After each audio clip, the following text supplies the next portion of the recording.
বন্দান যাহা হইতে বিঘ্ননা অভীষ্ট পুরাণ আনন্দ লীলাময় বিগ্রহায় হেমাবতী ছবি সুন্দরায় তস্मै মহাপ্রমরস প্রদায় চৈতন্য চন্দ্রায় নমো নমস্তে। হে কৃষ্ণা করুণা সিন্ধা দীনবন্ধু জগৎপতে গোপীশ গোপিকাকান্ত রাধাকান্ত নমোস্তুতে। তপ্ত কাঞ্চন গৌরাঙ্গী রাধে বৃন্দাবনেশ্বরী বিশ্বভানুসুতে দেবী প্রণমামি হরিপ্রিয়ে। মূকং করোতি বাচালং পঙ্গুরং গায়তে গিরিং যৎকৃপাতমহং বন্দে পরমানন্দ মাধবম। দুর্গমে পতিবেন্দস্কালং পাদং গতর্ভুঃ সকৃপা যষ্টিধর্মেণ সন্ত সন্তাবলম্বনম। ওম নমো ভগবতে বাসুদেবায়।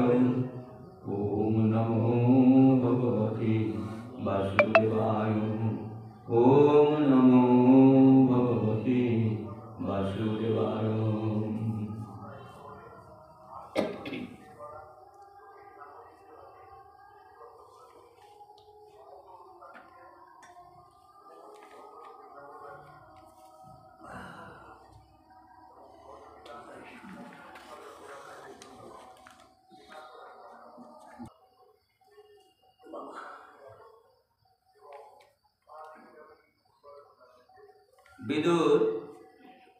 বিদুরবাচ বিদুর জিজ্ঞাসা করলেন, হে ব্রাহ্মণ, মায়াধীশ শ্রীহরি পরমপদ অত্যন্ত দুর্লভ, অথবা শ্রীহরির পরমপদ মায়া বা কামনার অধীন নয়, অর্থাৎ সকাম ব্যক্তির পক্ষে নিতান্তই দুর্লভ। কেবলমাত্র তার শ্রীচরণ আরাধনার দ্বারাই তা লাভ করা যেতে পারে। সার এবং অসার পদার্থের বিবেক জ্ঞান তো ধ্রুবের পূর্ণরূপেই ছিল। তাহলে এক জন্মেই সে পরমপদ লাভ করা সত্ত্বেও তিনি নিজেকে অকৃতার্থ ভাবলেন কেন?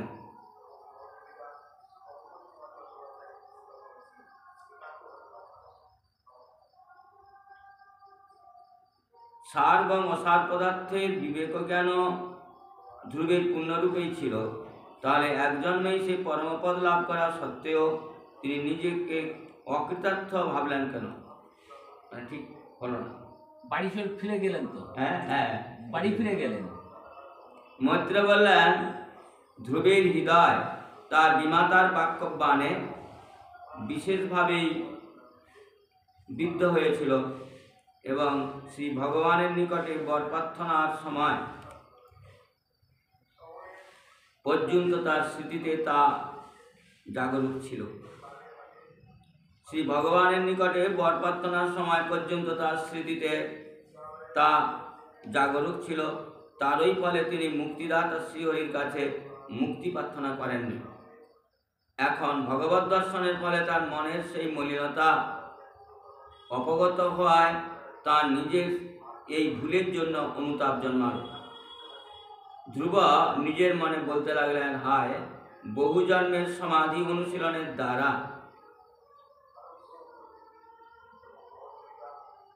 মনন্দ প্রমুখ উদ্ধরেতা সিদ্ধগণ যে পদ সাক্ষাৎকার করেছেন, আমি মাত্র 6 মাসে সেই চরণ ছায়ায় উপনীত হয়েছিলাম, কিন্তু চিত্ত মধ্যে অন্য বাসনা পোষণ করায় সেখান থেকে ভ্রষ্ট হয়েছে। আহা, হতভাগ্য আমার মূর্খতা! দেখো, সংসার পাশ ও ছেদনকারী পাদমূলে উপস্থিত হয়েও আমি নশ্বর পদার্থই প্রার্থনা করলাম। ভগবানের পাদ পদ্ম এই সংসার বন্ধন থেকে মুক্ত করে দেয়, অথচ তার পাদ পদ্ম লাভ করেও তিনি পার্থিব বস্তুকে কামনা করলেন।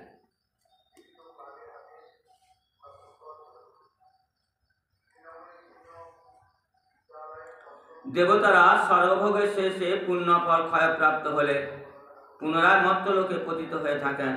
সম্ভবত সেই জন্যে তারা আমার এই ভগবৎ প্রাপ্তির উপর উচ্চ স্থিতি সহ্য করতে না পেরে আমার বুদ্ধিকে বিভ্রান্ত করে দিয়েছিল। সেই জন্যে এই দুর্মতিগ্রস্ত পাষণ্ড আমি দেবর্ষি নারদের একান্ত সঙ্গত উপদেশ ও বাণী গ্রহণ করিনি। যদিও এই জগতে আত্মা ভিন্ন দ্বিতীয় কোনো পদার্থই নেই, তথাপি নিদ্রিত মানুষ যেমন স্বপ্নের মধ্যে নিজেরই কল্পিত ব্যাঘ্রাদির থেকে ভয় পায়, সেই রকম আমিও ভগবানের মায়াতে মোহিত হয়ে নিজের ভাইকে শত্রু মনে করে বৃথায় হৃদয় জ্বালায় দগ্ধ হচ্ছে। গতায়ু অর্থাৎ মৃত অর্থাৎ অথবা যার আয়ুষ্কাল বিশেষভাবে অবশিষ্ট নেই এমন ব্যক্তির পক্ষে চিকিৎসা যেমন ব্যর্থ হয়ে থাকে, ঠিক তেমনি যাকে প্রসন্ন করা অত্যন্ত দুঃসাধ্য সেই বিশ্বাত্মা শ্রীহরিকে তপস্যায় প্রসন্ন করেও আমি তার কাছে যা কিছু প্রার্থনা করেছি সে সবই সম্পূর্ণ নিরর্থক হয়েছে। আমি একান্তই ভাগ্যহীন। সংসার বন্ধন যিনি ছেদন করেন তার কাছে আমি সংসারই প্রার্থনা করেছি। নিতান্ত পুণ্যহীন হতভাগ্য আমি।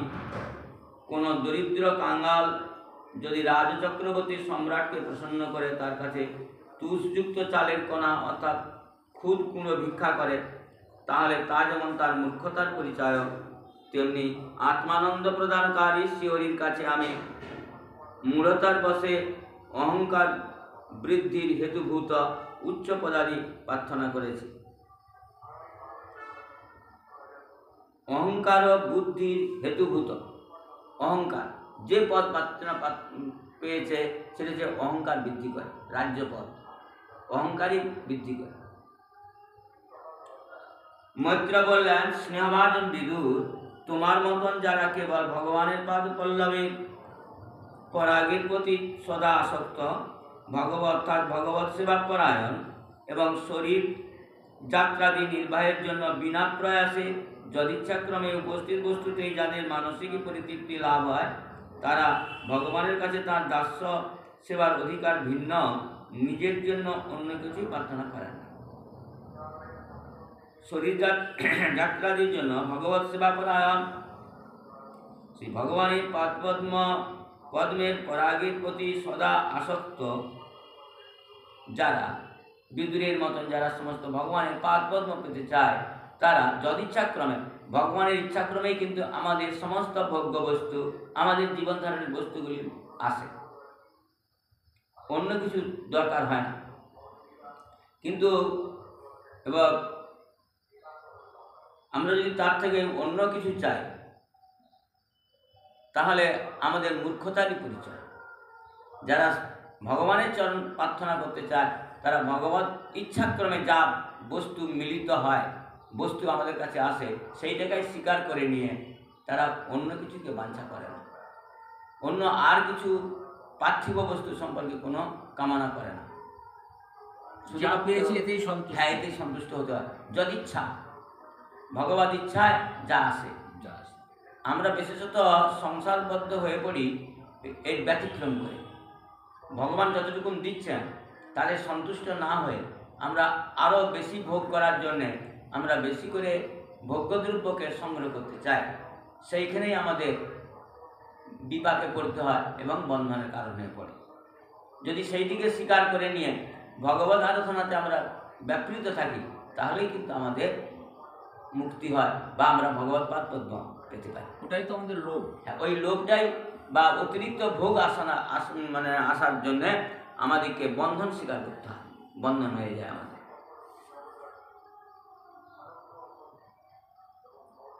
স্নেহভাজন বিদু, তোমার মতন যারা কেবল শ্রী ভগবানের পাদ পদ্মের পরাগের প্রতি সদা আসক্ত, অর্থাৎ ভগবৎ সেবা পরায়ণ এবং শরীর যাত্রাদি নির্বাহের জন্য বিনা প্রয়াসে যদিচ্ছাক্রমে, বিনা প্রয়াসে মানে চাই বা ইচ্ছার চেষ্টা, বিভিন্ন চেষ্টার ফলে আমরা যে আসে প্রয়াস ছাড়া যেটি আসে সেটা হচ্ছে ভগবত ইচ্ছাতেই আসে। এই জন্য প্রত্যেক জীবেরই ভগবত ইচ্ছাতেই জিনিস আসে, এরকম ধরনের আছে। কিন্তু আমরা ততদূর আমরা তার অপেক্ষাতে থাকতে পারি না। আমরা আরও চাই বা এটাতে সন্তুষ্ট নয় ইত্যাদি। এই জন্য বলছে যদ ইচ্ছাক্রমে, ভগবত ইচ্ছাক্রমে জিনিসগুলি এসে যাবে আমাদের প্রয়োজনে। বিনা প্রয়াসে অর্থাৎ বিনা চেষ্টাতে, বিনা প্রয়াসে যদি ইচ্ছাক্রমে উপস্থিত বস্তুতে যাদের মানসিক প্রতৃপ্তির লাভ হয় তারা ভগবানের কাছে তার দাস্য সেবার অধিকার ভিন্ন নিজের জন্য অন্য কিছুই প্রার্থনা করে না। এদিকে মহারাজ উত্তানপাদ যখন শুনলেন যে তার পুত্র ধ্রুব গৃহে প্রত্যাবর্তন করছে, তখন কোনো মৃত ব্যক্তির জমালয় থেকে জীবন্ত প্রত্যাবর্তন করছে এ কথা শুনলে যেমন কেউ বিশ্বাস করে না, তেমনি তিনি সে কথা বিশ্বাস করলেন না। নারদ খবরটা দিয়ে দিয়েছে যে তোমার ভয় নেই, তোমার কোনো চিন্তার কোনো কারণ নেই, তোমার পুত্র এখন ফিরে আসছে।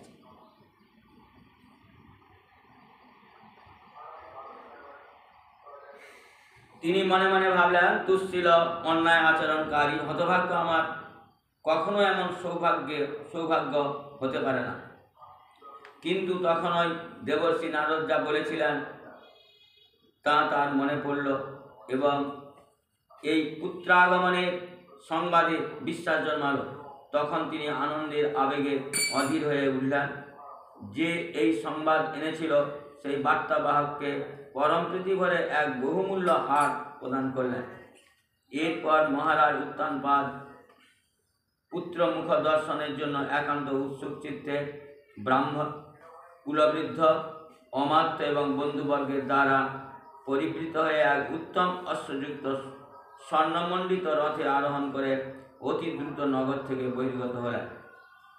তাঁর রথের পুরোভাগই বেদমন্ত্র উচ্চারিত হতে থাকল এবং শঙ্খ, দুন্দুবি, বংশী প্রভৃতি বহুবিধ মাঙ্গলিক বাদ্যযন্ত্রের ধ্বনিতে মুখরিত শোভাযাত্রা তার সঙ্গে চলতে লাগল। রাজার দুই মহিষী সুনীতি এবং সুরুচি স্বর্ণালঙ্কারে ভূষিত হয়ে রাজকুমার উত্তমকে সঙ্গে নিয়ে শিবিকারোহণে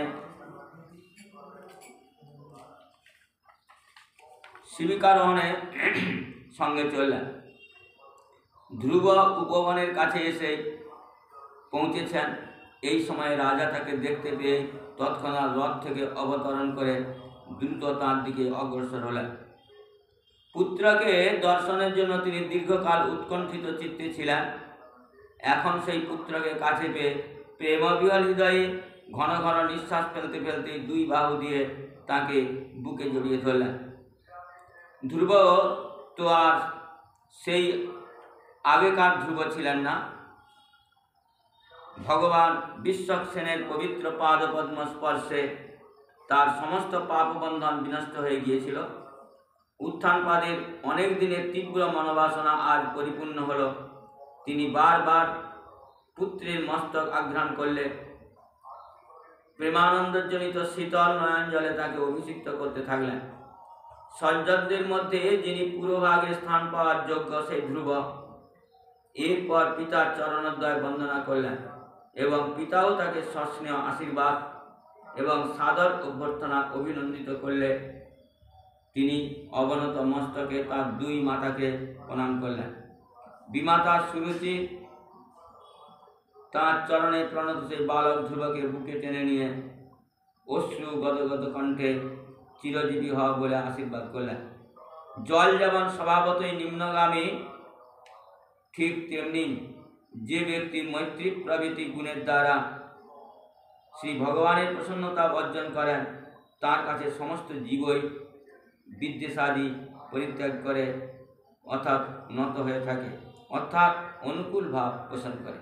বিমাতা দেখো কীরকম হবে, এখন আর সেই রকম বিমাতা নয়, ধ্রুবকে যত্ন করে তুলে নিলেন। বিমাতা সুরুচি তার চরণে প্রণত সে বালক ধ্রুবকে বুকে টেনে নিয়ে অশ্রু গদগদ কণ্ঠে চিরজীবী হওয়া বলে আশীর্বাদ করলেন। এদিকে উত্তম এবং ধ্রুব দুই ভ্রাতা আলিঙ্গনবদ্ধ হয়ে পরস্পরের দেহস্পর্শে রোমাঞ্চিত কলেবরে এবং প্রেমবিহ্বল হৃদয়ে অবিরাম অশ্রু বর্ষণ করতে লাগলেন। ধ্রুবের জননী সুনীতি প্রাণাপেক্ষা প্রিয় পুত্রকে বক্ষে ধারণ করে তার অঙ্গস্পর্শে আনন্দ সাগরে মগ্ন হলেন এবং সকল মনোব্যথা বিস্মৃত হলেন, সকল যে কষ্ট ছিল সেটিকে ভুলে গেলেন। হে বীর বিদুর সেই সময়ে বীর জননী সুনীতির নয়নোদয় আনন্দ বিগজ্জনিত পবিত্র অশ্রুধারায় প্লাবিত হয়ে গিয়েছিল এবং অশ্রুধারায় সিক্ত তার বক্ষদেশ থেকে স্তনদুগ্ধ রূপে তার মাতৃস্নেহই যেন খরিত হচ্ছিল। সেই সময়ে সেখানে উপস্থিত পৌরজন রাজমহিষী সুনীতি প্রশংসা করে এইরূপ বলতে লাগলো যে, মহারানী, সৌভাগ্যবশে আপনার দীর্ঘদিনের হারিয়ে যাওয়া পুত্র ফিরে এসেছেন। ইনি তো শুধু আপনারই পুত্রই নন, ইনি আমাদের সকলের দুঃখ হরণ করবেন, রক্ষা করবেন এবং সমগ্র পৃথিবীকে। আপনি নিশ্চয়ই প্রণত ক্লেশনাশন ভগবান শ্রীহরির সম্যক আরাধনা করেছিলেন। তাকে মরণ মনন নিধিস্থানাদির দ্বারা ধীমান ব্যক্তিরা সুদুর্জয় মৃত্যুকে পর্যন্ত নির্জিত করে থাকেন। সুতরাং আপনিও যে অজানার সন্ধানে বহির্গত নিরুদ্দিষ্ট বালক পুত্রকে ফিরে পেয়েছেন, এও সেই হরি আরাধনারই ফল। বিদুর এইভাবে যখন সকল লোক ধ্রুবের প্রতি তাদের আন্তরিক প্রীতি এবং প্রসন্নতা প্রকাশ করছিল, সেই সময় রাজা উত্থানপাদ তাকে উত্তম সহ একটি হস্তিনীর উপরে আরোহণ করিয়ে পরমানন্দিত হৃদয়ে নিজের পুত্রের পুরে প্রত্যাবর্তন করলেন। সকল পুরবাসী তখন রাজার সৌভাগ্যোদয়ে সহস্র সাধুভাব উচ্চারণ করতে লাগল। ধ্রুবের অভ্যর্থনার জন্য নগরের বিভিন্ন স্থানে সুদৃশ্য মকরাকৃতি তোরণ নির্মিত হয়েছিল এবং সকল গৃহের দ্বারে ফল পত্রাদি সমন্বিত স্তম্ভাকৃতি কদলী বৃক্ষ, নাতিদীর্ঘ সুপারি বৃক্ষ শোভা পাচ্ছিল। গণসমূহের বহির্দ্বারে দ্বীপ এবং জলপূর্ণ কলস রক্ষিত ছিল এবং সেগুলি আম্রপল্লব, নববস্ত্র, পুষ্পমাল্য এবং লম্বিত মুক্তাদামে নিপুণভাবে সজ্জিত করা হয়েছিল। সেই নগরীর প্রাকার, গোপুর এবং উচ্চ তোরণ বিশিষ্ট বিশাল দ্বার এবং গৃহসমূহ স্বর্ণান্তরণে মণ্ডিত সোনার পাতে মোড়া থাকায় সেগুলি শিখরদের রথের চূড়ার মতন দীপ্তি পাচ্ছিল এবং তার ফলে নগরীর শোভাও বৃদ্ধি পেয়েছিল। নগরীর চত্বর, রাজপথ এবং অন্যান্য সাধারণ পথ অট্টালিকার সমূহ বিশেষভাবে পরিষ্কৃত করে সেগুলিতে চন্দন বাসিত জল এবং সেচন করা হয়েছিল এবং বিভিন্ন স্থানে খই, আতপ চাল, পুষ্প, ফল এবং তণ্ডুল, সিদ্ধ চাল এবং অন্যান্য মাঙ্গলিক উপহার দ্রব্য সাজিয়ে রাখা হয়েছিল। ধ্রুব নগরী রাজপথ দিয়ে অগ্রসর হতে থাকলে তাকে দর্শনের জন্য সমবেত সেখানকার সাধবী পুরস্ত্রীগণ বাৎসল্য বেশে তার প্রতি স্নেহাশীর্বাদ উচ্চারণ করতে লাগলেন এবং সে সরসব, আতপ চাল এবং দধি, জল, দুর্বা, পুষ্প এবং ফল প্রভৃতি মাঙ্গলিক দ্রব্য তার উপরে বর্ষণ করতে লাগলেন। তাদের উচ্চারিত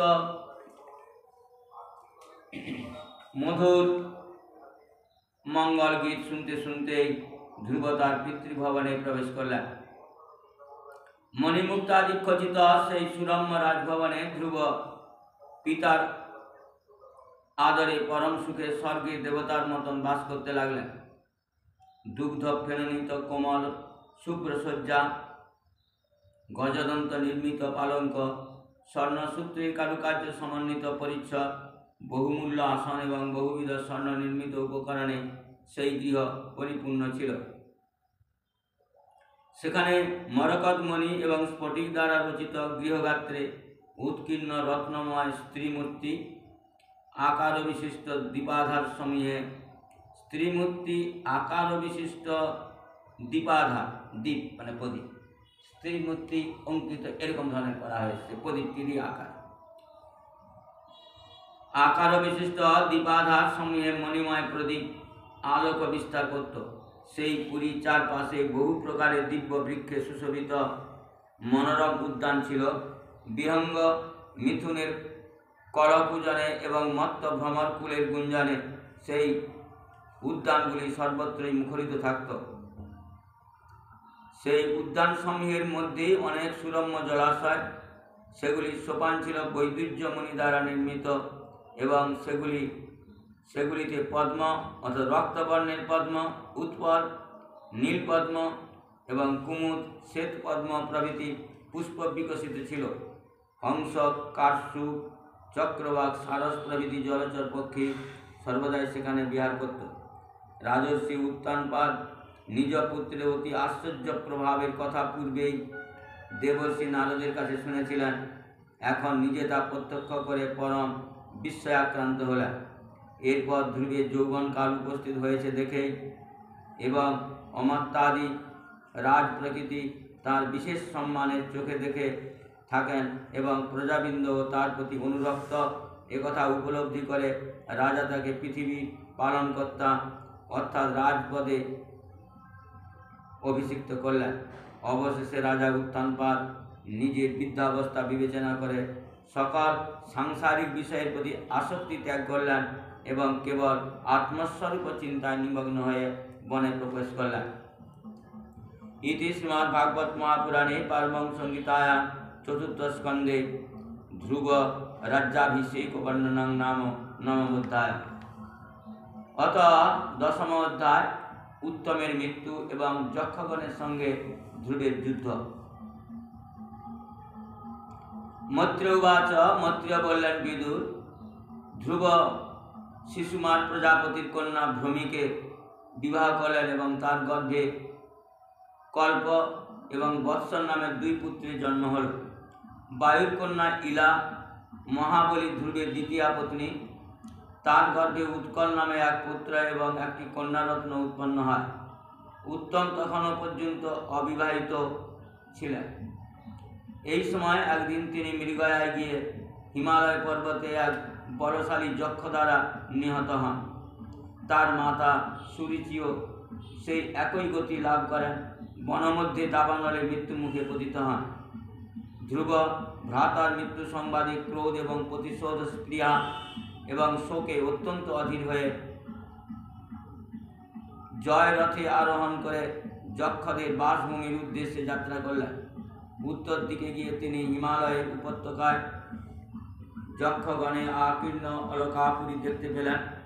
ভূত, প্রেত এবং পিশাচাদি রুদ্রানুচরেরাও সেখানে যথেষ্ট সংখ্যায় বিদ্যমান ছিল। বিদুর সেখানে পৌঁছে মহাবাহু ধ্রুব শঙ্খধ্বনি করলেন। সেই ধ্বনিতে আকাশ এবং দিগমণ্ডল প্রতিধ্বনিত হতে লাগল। সেই শব্দ শুনে যক্ষ স্ত্রীগণের দৃষ্টি শঙ্কাকুল হয়ে উঠল। তারা অত্যন্ত ভীত হয়ে পড়ল। মহাবলশালী যক্ষবীরেরা সেই শব্দ সহ্য করতে না পেরে উদ্ধত অস্ত্রে সেই নগর থেকে নিষ্ক্রান্ত হয়ে ধ্রুবের দিকে ধাবিত হল। হে মহাবীর বিদুর, ধ্রুব সেই মহাধনুর্ধর মহারথী ছিলেন। তিনি সেই আক্রমণকারী সেনাদের প্রত্যেককেই একই সময়ে তিনটি বাণের দ্বারা বিদ্ধ করলেন এবং যক্ষ সেনারা যখন নিজেদের ললাটে তিনটি বাণ বিদ্ধ হয়েছে দেখল, তখন তাদের মনে এই যুদ্ধে পরাজয়ের আশঙ্কা উদিত হল। তবে তারা ধ্রুবের এই অসাধারণ বীরত্বের প্রশংসাও করতে লাগল। সাপ যেমন কারো পদাঘাত সহ্য করতে পারে না, সেই রকম তারাও ধ্রুবের এই পরাক্রম সহ্য করতে না পেরে তার প্রত্যুত্তরে একই সঙ্গে এর দ্বিগুণ অর্থাৎ প্রত্যেকে 6টি করে বাণের দ্বারা ধ্রুবকে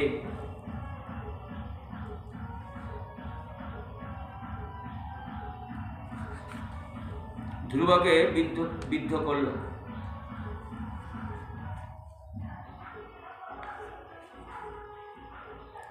যক্ষ যোদ্ধাদের সংখ্যা ছিল 13 অযুত।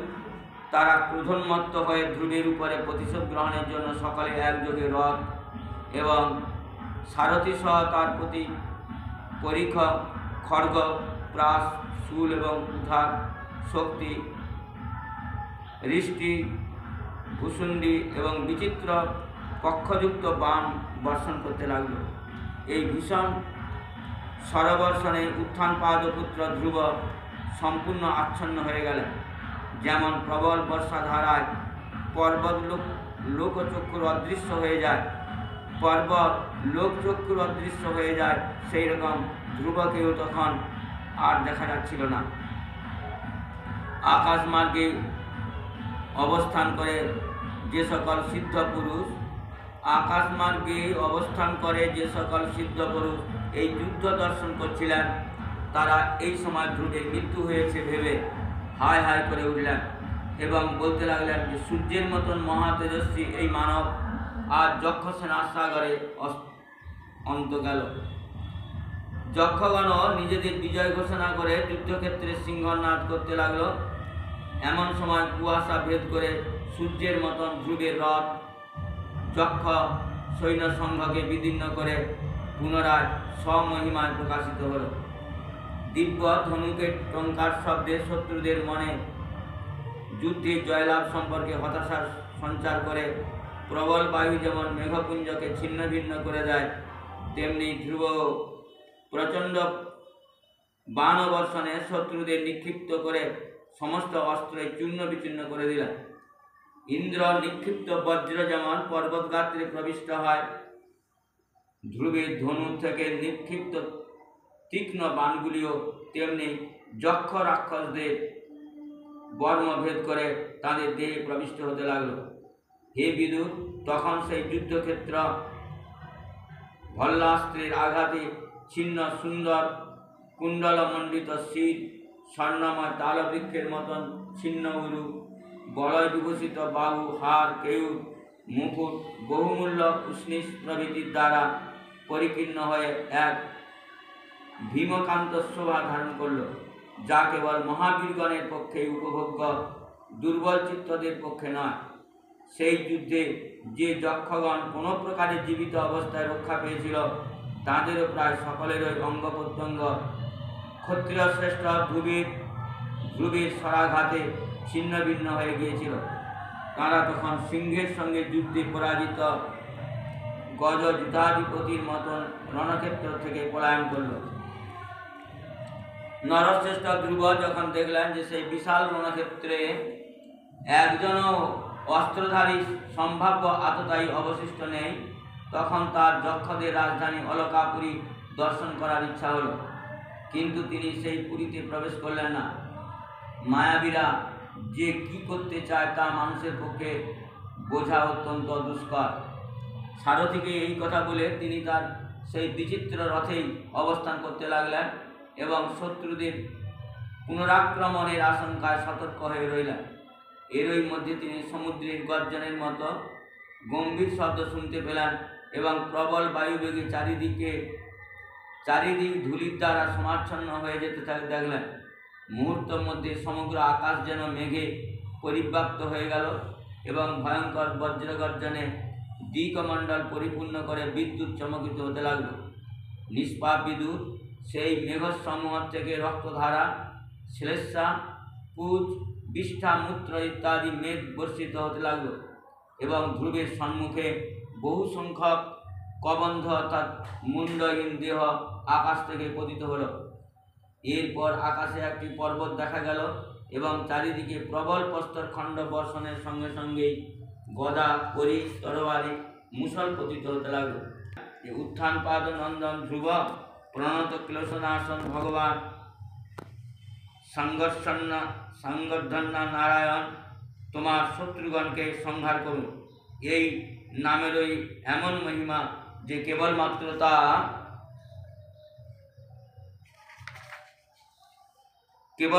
তা শুনলেই, আমরা কীর্তন করলে মানুষ দুস্তর মৃত্যুকেও অনায়াসে উত্তীর্ণ করতে পারে। সুতরাং ভগবদাশ্রিত তোমার পক্ষে এই কপট মায়াজাল কোনো প্রকারে ভীতি বা ক্ষতির কারণ হতে পারে না। ইতি শ্রীমদ্ ভাগবত মহাপুরাণে পারমহংস সংহিতাং চতুর্থ স্কন্ধে 10ম অধ্যায়। 11শ অধ্যায়ে যুদ্ধ বন্ধ করার জন্য ধ্রুবের প্রতি স্বয়ম্ভুব মনুর উপদেশ। মৈত্র উবাচ, মৈত্র বললেন, শুভাকাঙ্ক্ষী ঋষিদের এই কথা শ্রবণ করে ধ্রুব আচমন করে নিজের ধনুকে নারায়ণ কর্তৃক নির্মিত নারায়ণাস্ত্র যোজনা করলেন। হে বিদুর, জ্ঞানের উদয়ে যেমন অবিদ্যা প্রভৃতি ক্লেশ নষ্ট হয়ে যায়, ঠিক তেমনি সেই বাণ সন্ধান করা মাত্রই যক্ষদের সৃষ্ট সেই বিবিধ প্রকারের মায়াজাল মুহূর্তের মধ্যে অন্তর্হিত হল। ঋষিবর নারায়ণের আবিষ্কৃত সেই অস্ত্র ধ্রুবের ধনুকে যোজিত হওয়ায় মাত্র তার থেকে বহু সংখ্যক তীক্ষ্ণ বাণ নির্গত হল। স্বর্ণময় পুঙ্খ এবং রাজহংসের পক্ষযুক্ত এই সকল বাণ ময়ূর যেমন উচ্চস্বরে কেকাধ্বনি করতে করতে বনে প্রবিষ্ট হয়, তেমনি তীব্র শব্দের সঙ্গে শত্রু সৈন্য মধ্যে প্রবেশ করতে লাগল। ধ্রুবের এই তীক্ষ্ণধার বাণগুলির আঘাতে যক্ষরা যুদ্ধক্ষেত্রে পর্যুদস্ত হয়ে পড়ল। তখন তারা বিষম ক্রোধে নিজেদের অস্ত্র উদ্ধত করে সর্পগণ যেমন ফণা উদ্ধৃত করে গরুড়ের দিকে ধাবিত হয়, সেই রকম চারিদিক থেকে তারা ধ্রুবের প্রতি ধাবিত হলো। তাদেরকে নিজের দিকে আসতে দেখেই ধ্রুব তার বাণসমূহের দ্বারা তাদের বাহু, উরু এবং স্কন্ধ, উদর প্রভৃতি অঙ্গ ছিন্ন ভিন্ন করে তাদের সেই পরম লোকে অর্থাৎ সত্যলোকে প্রেরণ করলেন। সেখানে উদ্ধরে তা মুনিগণ সূর্যমণ্ডল ভেদ করে গমন করে থাকেন। বিচ্ছিগণের সঙ্গে সেখানে উপস্থিত হলেন এবং নিজের পুত্র এবং উত্থানপাদীর পুত্র ধ্রুবকে এইরূপ বলতে লাগলেন। মনু বললেন, বৎস, এবার ক্ষান্ত হও, অতিরিক্ত ক্রুদ্ধ হওয়া উচিত নয়। যে ক্রোধের বশবর্তী হয়ে তুমি এই নিরপরাধ যক্ষদের বধ করলে তা প্রকৃতপক্ষে পাপস্বরূপ এবং নরকের দ্বার। স্নেহভাজন পুত্র, তুমি এই যে নির্দোষ যক্ষদের সংহার করতে প্রবৃত্ত হয়েছ, তা কিন্তু আমাদের বংশের পক্ষেও উপযুক্ত নয়। সাধু পুরুষরাও এই ধরনের কাজের জন্য নিন্দা করে থাকেন। দেখো বৎস, তোমার নিজের ভ্রাতা উত্তমের প্রতি তোমার যে গভীর প্রীতি এবং স্নেহ, তাতে দোষ বা আপত্তিকর কিছু নেই, বরং তা একান্ত প্রশংসনীয়। কিন্তু তার নিধনে সন্তপ্ত হয়ে তুমি একজনের অপরাধে, কারণ এরা সকলেই তোমার ভ্রাতার হত্যাকারী নয়, ক্রমশ ঘটনা প্রসঙ্গে এতজনের প্রাণ বিনাশ করলে। বুদ্ধিহীন পশুদের মতন এই জড় দেহটিকেই আত্মা বলে মনে করে এই জন্যেই অন্যান্য প্রাণীদের প্রতি হিংসা আচরণ ভগবৎসেবী সাধুজনের পক্ষে উপযুক্ত নয়। ভগবান হরির আরাধনা সহজসাধ্য নয়, কিন্তু বৎস, তুমি তো বাল্য বয়সেই সর্বভূতে আত্মবোধের প্রসারূপ সাধনার দ্বারা সেই সর্বভূতের আশ্রয়স্থল স্বরূপ শ্রীহরিকে আরাধনা করে তাঁর সেই পরম পদ লাভ করেছ। তুমি তো ভগবানেরও প্রিয় পাত্র এবং তাঁর ভক্তগণেরও অত্যন্ত সম্মানভাজন। নিজের জীবনেও তুমি সজ্জনদের উচ্চ আদর্শেরই অনুসরণ করে থাকো এবং এ বিষয়ে তুমি সাধু ব্যক্তিদের পথপ্রদর্শক বটে। সেই তুমি কি করে এমন নিন্দনীয় আচরণ করতে পারলে? মহতের অর্থাৎ বয়স এবং গুণাদির বিচারে উচ্চতর স্থানভাগী ব্যক্তির প্রতি তিতিক্ষা অর্থাৎ তারা প্রতিকূলতা করলেও তা সহ্য করা এবং নিজের অর্থাৎ বয়সাদির বিচারে নিম্নস্থানভাগী ব্যক্তির প্রতি করুণা, সমান ব্যক্তির প্রতি মিত্রতা এবং জীবের প্রতি সমদর্শিতার আচরণ, এর দ্বারাই তো ভগবান সর্বাত্মা শ্রীহরি প্রসন্ন হন এবং ভগবান প্রসন্ন হলে জীব প্রাকৃত গুণসমূহ এবং তাদের কার্যরূপ লিঙ্গ শরীর থেকে মুক্ত হয়ে পরমানন্দ স্বরূপ ব্রহ্মপদ প্রাপ্ত হয়। দেহাদিরূপে পরিণত পঞ্চভূত থেকে স্ত্রী এবং পুরুষের উৎপত্তি হয় এবং তাদের পারস্পরিক মিলনের কালে আবার অপর স্ত্রী পুরুষের সৃষ্টি হয়ে থাকে। রাজ্যেশ্বর ধ্রুব এই প্রকারে ভগবানের মায়া অর্থাৎ ত্রিগুণাত্মিকা প্রকৃতির সত্তাদি গুণত্রয়ের বৈষম্য এবং ন্যূনাধিকভাবে অনুসারে ভূতসমূহ থেকে যেমন শরীরাদি উৎপত্তি হয়, তেমনি তাদের স্থিতি এবং সংহারও ঘটে। এই সৃষ্টি প্রভৃতি ব্যাপারে নির্গুণ পুরুষোত্তম ভগবান কেবল নিমিত্ত রূপে অবস্থান করেন। তাঁর সত্তা হেতুই এই কার্যকারণ রূপ জগৎ প্রপঞ্চ গতিশীল হয়ে থাকে। যেমন চুম্বকের সান্নিধ্যে লোহা গতিশীল হয়, নিজের কালচক্রের প্রভাবে সত্তাদি গুণের মধ্যে ক্রমিক ক্ষোভ অর্থাৎ একই কালে নয় উৎপন্ন হওয়ার ফলে শ্রী ভগবানের শক্তিও অর্থাৎ সৃষ্টি স্থিতি ইত্যাদি নির্বাহের সামর্থ্য পৃথক পৃথক রূপে বিভক্ত হয়ে যায়। অর্থাৎ ভিন্ন ভিন্ন সময়ে এক একটির প্রকাশ ঘটে। এই রূপে ভগবান স্বয়ং কর্তা না হয়েও জগৎ রচনা করেন, সংহারকর্তা না হয়েও তিনি জগতের সংহার করেন। প্রকৃতপক্ষে সেই অনন্ত স্বরূপের লীলা অথবা তার কালশক্তির স্বরূপ একান্ত রূপেই ধারণাতীত। সেই ভগবানই আবার কালস্বরূপ নিজে অন্তহীন হয়েও নিজে সমগ্র জগতের অন্ত অর্থাৎ বিনাশকর্তা এবং স্বয়ং অনাদি হয়েও সকলের আদিকর্তা। এক জীব থেকে অপর জীবের জন্ম ঘটিয়ে তিনি সংসারের সৃষ্টি করেন এবং যে অপরকে সংহার করে মৃত্যুর দ্বারা তারও বিনাশ ঘটিয়ে তিনি সংহারকর্তাও হয়ে থাকেন। সেই মহামরণরূপী কাল ভগবান সর্বজীবে তথা সমগ্র সৃষ্টির মধ্যে সমানভাবে অনুপ্রবিষ্ট হয়ে আছেন। তার সপক্ষ এবং বিপক্ষ বলে কিছু নেই। বায়ু প্রবাহিত হলে যেমন ধূলিকণার সমূহ তার সঙ্গে উড়ে চলে, তেমনি জীবগণ নিজ নিজ কর্মের অধীন হয়ে সেই কালের গতির অনুসরণ করে থাকে, নিজ নিজ কর্মানুসারে সুখ দুঃখাদি ফল ভোগ করে। শ্রী ভগবান সর্বসমর্থ, তিনি কর্মবন্ধনে আবদ্ধ জীবের আয়ুর হ্রাস বা বৃদ্ধি বিধান করে থাকেন, কিন্তু তিনি নিজে বিকাররহিত এবং স্বস্বরূপে স্থিত, তার হ্রাস বা বৃদ্ধি কিছুই নেই। রাজা ধ্রুব এই পরমাত্মা ভগবানকে কেউ কেউ মীমাংসকগণ কর্মস্বরূপ বলে থাকেন, আবার অপরেরা চার্বাকপন্থীরা স্বভাব নামে অভিহিত করেন। এছাড়া অন্য কেউ কেউ বৈশেষিক মতাবলম্বী তাকে কাল, কেউ কেউ বা জ্যোতিষীগণ দৈব, অপরেরা কামশাস্ত্রানুসারী ব্যক্তিরা তাকে কাম বলে উল্লেখ করেন। বৎস কোনো ইন্দ্রিয় অথবা প্রমাণের সাহায্যে তাকে নিশ্চিত রূপে গোচরীভূত করা যায় না। কোনো ইন্দ্রিয় অথবা প্রমাণের সাহায্যে তাকে নিশ্চিত রূপে গোচরীভূত অর্থাৎ দৃষ্টি করা যায় না, দর্শন করা যায় না। মহত্তত্ত্ব প্রভৃতি নানানবিধ শক্তি তার থেকেই প্রকটিত হয়ে থাকে। তিনি কি করতে চান তাও এ সংসারে কেউই জানে না। প্রকৃতপক্ষে তিনি সকলের মূল কারণ, তাকে তার সৃষ্ট জীবেরা কি করেই বা জানবে। আমার পুত্রতুল্য পরম আদরের ধ্রুব, এই কুবেরানুচর যক্ষরা তোমার ভাইয়ের হত্যাকারী হতেই পারে না, কারণ মানুষের জন্ম এবং মৃত্যু প্রকৃত কারণ তো একমাত্র ঈশ্বর। তিনিই বিশ্বের সৃষ্টি এবং পালন এবং সংহার করে থাকেন, কিন্তু এ বিষয়ে অহংকার শূন্য হওয়ার আমি কর্তা এই বোধরহিত ফলে তিনি গুণ এবং কর্মের দ্বারা লিপ্ত হন না। সেই সর্বভূতের অন্তর্যামী অন্তরাত্মা, নিয়ন্তা প্রভু এবং রক্ষাকর্তা তথা সৃষ্টিকর্তা পরমেশ্বর নিজের মায়া শক্তিকে আশ্রয় করে নিখিল জীবের সৃজন, পালন এবং লয় করে থাকেন। নাকে রজ্জুর দ্বারা বদ্ধ বলিবর্গ অর্থাৎ বলদ যেমন নিজের প্রভুর ভার বহনাদি কার্যে সম্পন্ন করে, ঠিক সেই রকমই ব্রহ্মাদি জগতের স্রষ্টা দেবতাগণ তার নিয়ন্ত্রণে অবস্থিত হয়ে তার আজ্ঞা পালন রূপ পূজা নিবেদন করে চলেছেন।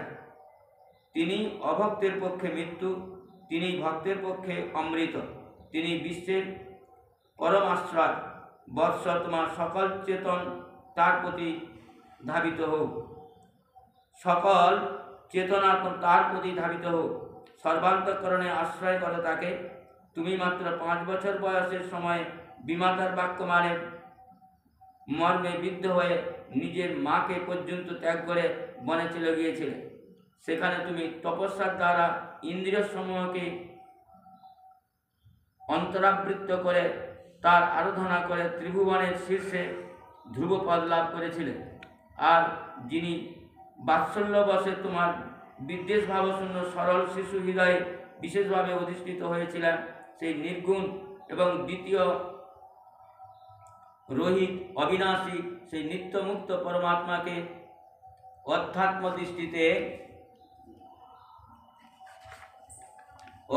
দৃষ্টিতে নিজের অন্তঃকরণে অনুসন্ধান করো।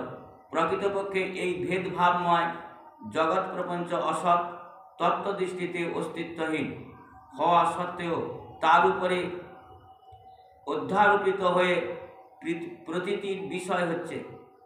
এই রূপে তার প্রতি চিত্ত নিবদ্ধ করলে সেই সর্বশক্তি সম্পন্ন পরমানন্দ স্বরূপ সর্বান্তর্যামী ভগবান অন্তরের প্রতি তোমার গভীর ভক্তি জন্মাবে এবং তার প্রভাবে তুমি আমি আমার রূপ দৃঢ় নিবদ্ধ অবিদ্যা গ্রন্থি ছেদন করতে পারবে। মহারাজ ধ্রুব, ঔষধ সেবনের দ্বারা যেমন লোকে রোগ প্রশমিত করে, তেমনি আমি তোমাকে যা কিছু বলেছি সেই একান্ত রূপেই হিতৈষণাপ্রসূত বাক্যগুলি হৃদয়ে গ্রহণ করে তোমার ক্রোধ সংযত করো। হিতৈষণাপ্রসূত সেই বাক্যগুলি হিত প্রসূত করবে, হিত জন্মাবে।